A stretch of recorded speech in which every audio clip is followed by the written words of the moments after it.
عامر لیاقت کی جائیداد کتنی؟ بشرا اقبال نے بتا دیا۔ مرنے سے پہلے عامر لیاقت نے وکیل سے کیا کہا؟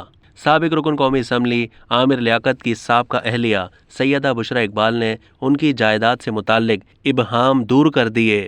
بشرا اقبال نے اپنے ایک بیان میں شوہر کی جائیداد سمیت دانیہ سے خلا پر بات کی۔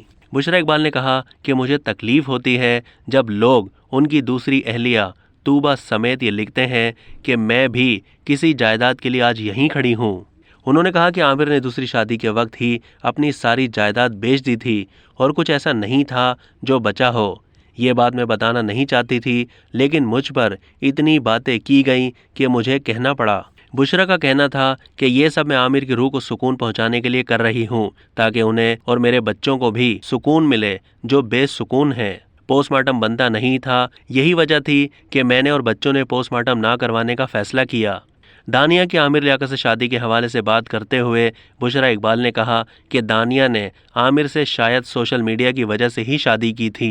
شادی کے بعد دانیہ کو مقبولیت بھی ملی اور پیسہ بھی ملا۔ شادی سے پہلے دانیہ کو کون جانتا تھا؟ شادی کے وقت بھی دانیہ کا اسٹیٹس دیکھا جس میں تھا کہ ان کا خواب ہے کہ ان کے 1 ملین فالوورز ہوں۔ 6 جون کو عامر نے اپنے وکیل کے سامنے بیان ریکارڈ کروایا تھا کہ مجھے کوئی اعتراض نہیں، عدالت خلا کی ڈگری جاری کر دے۔ انہوں نے مزید کہا کہ طوبہ اور دانیہ نے شادی کے بعد ایک نام بنایا اور یہ سب کے سامنے ہے، لیکن اگر یہ چیز یہیں تک رہتی تو ٹھیک تھا، مگر ان سب نے عامر کو ذہنی طور پر پریشان کیا جس کے بعد وہ ڈپریشن میں چلے گئے۔ اب تک کے لیے اتنا ہی۔ مزید معلومات کے لیے ڈیلی جنگ کے یوٹیوب چینل کو سبسکرائب کیجیے اور فیس بک کے پیج کو بھی لائک کیجیے۔